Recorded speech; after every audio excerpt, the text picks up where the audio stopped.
ये हम लोग का 6वां प्रैक्टिस सेट है। अभी तक 5 प्रैक्टिस सेट पॉलिटिकल साइंस का आ चुका है और हम लोग जो ऑनलाइन मतलब लाइव प्रैक्टिस सेट एग्ज़ाम शुरू होने के 1 महीने पहले करेंगे, अगर एग्ज़ाम हुआ तो।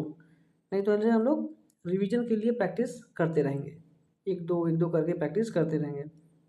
और जो भी रिदम में बना हुआ जो प्रैक्टिस करता रहेगा तो उसका सारा सिलेबस कवर होता रहेगा, भूलेगा नहीं।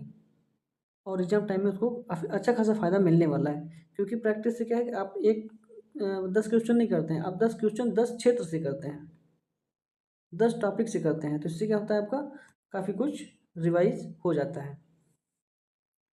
तो आज का ये पहला प्रश्न है कि वयस्क मताधिकार को व्यापक लूट की संज्ञा देने वाला विचारक कौन है? वयस्क मताधिकार को व्यापक लूट की संज्ञा देने वाला विचारक कौन है? तो पहली बात, वयस्क मताधिकार अगर लोग संविधान में अपने देखें तो किसमें है? आर्टिकल 326 में। आर्टिकल 326 में क्या है? वयस्क मताधिकार। और चुनाव आयोग कितने में है? 324 में। 24 + 2 मतलब 326। 326 में क्या है? वयस्क मताधिकार। इसी को व्यापक लूट की संज्ञा देने वाला विचारक कौन है? तो इस विचारक कौन है? Lord Macaulay. Lord Macaulay. आत्मसम्मान आंदोलन किसके द्वारा चलाया गया था? आत्मसम्मान आंदोलन किसके द्वारा चलाया गया था? ज्योतिबा फुले, रामास्वामी, डॉक्टर अंबेडकर, पंडिता रमाबाई।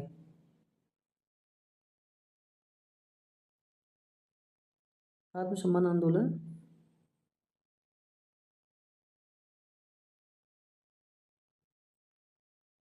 एक ऑप्शन इसमें नहीं है। पेरियार। ऑप्शन 1 नहीं है इसमें। कौन? पेरियार। आत्मसम्मान आंदोलन इन चारों में से नहीं था, तो ये कौन थे? पेरियार थे। ये पेरियार थे। तो आत्मसम्मान आंदोलन कौन चलाया? पेरियार ने। अम्बेडकर के बारे में प्रश्न आपसे टीजीटी में लास्ट बार भी पूछा था, इनका बुक दिया हुआ था, बुक का सीक्वेंस या नहीं, बुक दिया हुआ था डॉक्टर अम्बेडकर का, और उससे कौन बुक नहीं था वो पूछा था।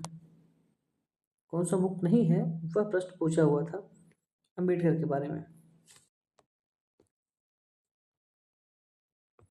ये बड़ा आर्थिक समानता के अभाव में राजनीतिक समानता केवल कल्पना मात्र है, किसका कथन है? यह फेमस कोट है। मतलब पॉलिटिकल साइंस का जो भी स्टूडेंट होगा तो उसके लिए ये जैसे ABCD कथन का अगर ABCD कहें तो ये कथन का ABCD में आएगा कि आर्थिक समानता के अभाव में राजनीतिक स्वतंत्रता केवल कल्पना मात्र है, किसका कथन है? GDH कोल, प्लेटो, हॉब्स या मैकियावेली।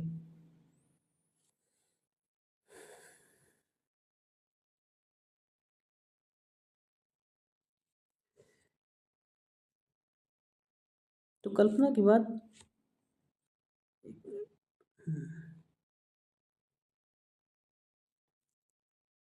आर्थिक समानता में कल्पना की बात देखिए, कल्पना और मिथक बहुत ही बेसिक अंतर है दोनों में, कल्पना और मिथक में। तो इसमें GDH कोल है या प्लेटो, हॉब्स या मैकियावेली। आर्थिक समानता के अभाव में राजनीतिक स्वतंत्रता, आर्थिक और राजनीतिक के अभाव में केवल कल्पना मात्र है। क्या है? केवल कल्पना मात्र। इसके ऑप्शन कौन है? इसका उत्तर है GDH कोल। GDH कोल है। और एक इसमें थोड़ा बहुत बेसिक अंतर है, कल्पना है तो वहाँ मिथक लिखता है। क्या? मिथक। और स्टेटमेंट चेंज हो जाता है, तो वो स्टेटमेंट किसका होता है? स्टेटमेंट होता है किसका? लास्की का। अध्यक्ष, हाँ देखिए ELT ग्रेड में अध्यक्षात्मक और संसदात्मक ये सब जैसे अध्यक्षात्मक व्यवस्था चलती कहाँ पे है? ये चलती है अमेरिका में। ये चलता है अमेरिका में। तो ये प्रणाली में किस सिद्धांत पर काम करती है? संसदात्मक व्यवस्था किस पे काम करती है? दोनों में डिफरेंस क्या है? दोनों में डिफरेंस क्या है ये पूछता है बार बार, कई बार। मतलब ये आपके सिलेबस में ELT में शक्ति का पृथक्करण, शक्तियों का सम्मिश्रण, सामूहिक उत्तरदायित्व, शक्तियों का विभाजन। शक्तियों का शासन किस पे काम करता है? अध्यक्षात्मक। ये करता है शक्तियों के पृथक्करण पे। किस पे करता है? पृथक्करण करण, शक्तियों का पृथक्करण। पंचायती राज संस्थाओं का निर्वाचन का प्रबंध कौन करता है? पंचायती राज संस्थाओं का निर्वाचन का प्रबंध कौन करता है और किस अनुच्छेद में है? अनुच्छेद 243 के में। और इसमें कुछ समितियां हैं। कौन? बलवंत राय मेहता समिति, अशोक मेहता समिति, कई समिति हैं जिसको सीक्वेंस मतलब क्रम वाइज, डेट वाइज हम लोग को ध्यान रखना होगा, ये सीक्वेंस के लिए पूछ लेता है। तो चुनाव प्रबंध कौन करता है? चुनाव प्रबंध राज्य आयोग, भारत का चुनाव आयोग, राज्य केंद्र सरकार, या इनमें से कोई नहीं। राज्य का चुनाव आयोग, भारत का चुनाव आयोग, राज्य सरकार, केंद्र सरकार, इनमें से कोई नहीं।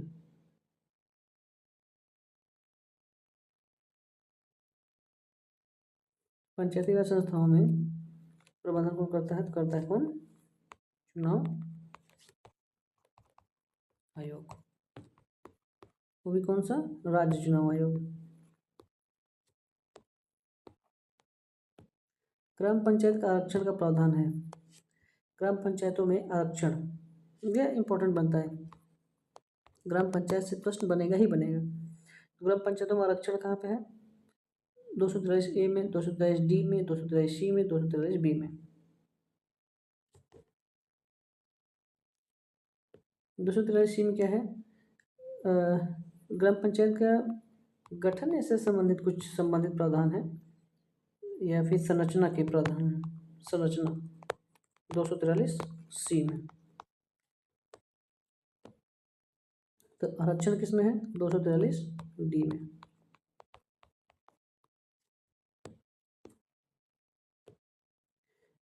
किस अनुच्छेद में वर्णित नीति निर्देशक तत्वों को न्यायालय में वाद योग्य नहीं है? जो DPSP है वो कहाँ से कहाँ तक है? 36 से 51 तक। आर्टिकल 36 से 51। 47 में क्या है? मद्य निषेध। क्या है? मद्य निषेध। 48 में क्या है? 48A में पर्यावरण संरक्षण। पर्यावरण संरक्षण। देखिए 45 से लेके 48, 45 से लेके 49 तक, 45 से 49 तक बहुत कंफ्यूजिंग आर्टिकल्स हैं सब। 45 to 49 बहुत ही कंफ्यूजिंग आर्टिकल्स हैं। तो किस अनुच्छेद में वर्णित नीति निर्देशक तत्वों को वाद योग्य नहीं है? ये वाद योग्य नहीं है तो किसमें है? आर्टिकल 35, 37, 38, 39।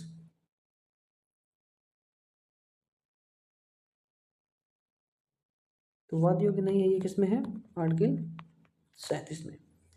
और 38 में क्या है? 38 में है, 38 में है कल्याणकारी।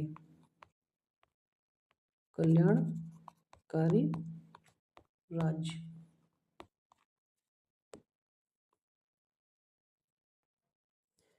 राज्य मंत्रिपरिषद विधानसभा के प्रति उत्तरदायी होगा। राज्य मंत्रिपरिषद जैसे केंद्र का मंत्रिपरिषद है, उसी सेम में है कौन? राज्य मंत्रिपरिषद। तो राज्य मंत्रिपरिषद विधानसभा के प्रति उत्तरदायी होगा। किस अनुच्छेद में वर्णित है? अनुच्छेद 164(3), अनुच्छेद 164(2), अनुच्छेद 165(5), 165, अनुच्छेद 163।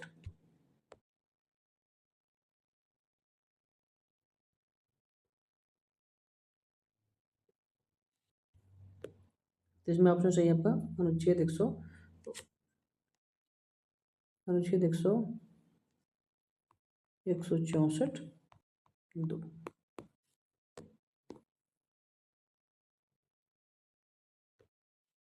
प्रत्येक राज्य के लिए महाधिवक्ता पद से संबंधित जो राज्य का सर्वोच्च विधि अधिकारी होगा किस अनुच्छेद में है? महाधिवक्ता। महाधिवक्ता किस आर्टिकल में है? आर्टिकल 64, 65, 266, 167।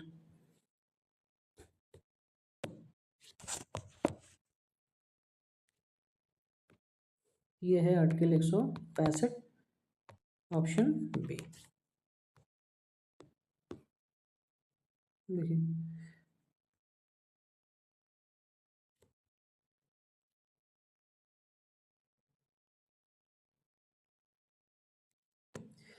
भारतीय संविधान का अनुच्छेद 75(3) प्रावधान करता है कि मंत्रिपरिषद सामूहिक रूप से लोकसभा के प्रति उत्तरदायी होगा।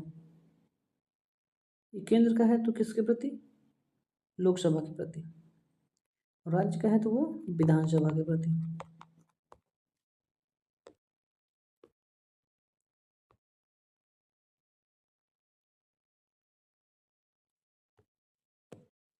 राष्ट्रपति को सलाह देने के लिए एक मंत्रिपरिषद होगी, किस अनुच्छेद में वर्णित है? अनुच्छेद 73, 74, 75 या 76? राष्ट्रपति को सलाह देने के लिए एक मंत्रिपरिषद होगी, किस अनुच्छेद में वर्णित है? ये है आर्टिकल B74।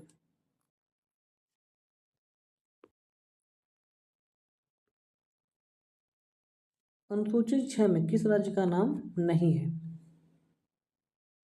अनुसूची 6 में किस राज्य का नाम नहीं है? तो इसका ट्रिक है AMMT, असम, त्रिपुरा, मेघालय, मिजोरम और हाँ 4। और इसमें कौन सा नहीं है? तो ऑप्शन सी नागालैंड। नागालैंड इस राज्य में नहीं है। एक ही व्यक्ति 2 या 2 से अधिक राज्यों का राज्यपाल नियुक्त हो सकता है, किस संविधान संशोधन से यह किया गया? 6वें, 7वें, 8वें या 9वें?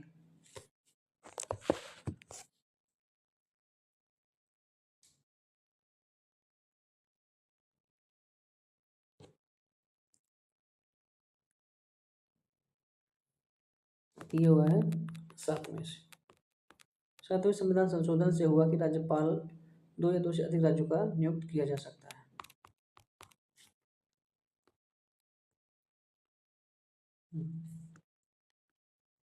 भारतीय संविधान के 153 से स्पष्ट है कि प्रत्येक राज्य के लिए एक राज्यपाल होगा, लेकिन यह प्रावधान है कि एक व्यक्ति 2 या 2 से अधिक राज्यों का राज्यपाल नियुक्त होगा। यह किससे हुआ? 7वें संविधान संशोधन से। ठीक है, आज के लिए इतना ही प्रश्न था। फिर हम लोग 2-4 प्रश्न लेके आएंगे। तो कभी कभी आप पूरा स्टेट पढ़ लीजिए, राज्य जैसे राज्यपाल, मंत्री, मुख्यमंत्री, मंत्रिपरिषद,